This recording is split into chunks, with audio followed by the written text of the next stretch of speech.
yapıyorsun mesela? Ah, mesela kiminlesin ki şu an? Sen bana bela gibi bir şeysin ama hoşta bir hava var, çok güzelsin ama sana inanamam. Ne yapıyorsun mesela? Ah, mesela kiminlesin ki şu an? Sen bana bela gibi bir şeysin ama hoşta bir hava var, çok güzelsin ama sana inanamam.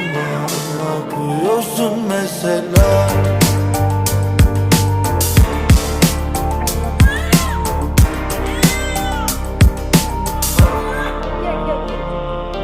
Yaşayamadıklarımız içimde hapsolmuş bebeğim. Beni kavuştu. Birazdan da hazır olun.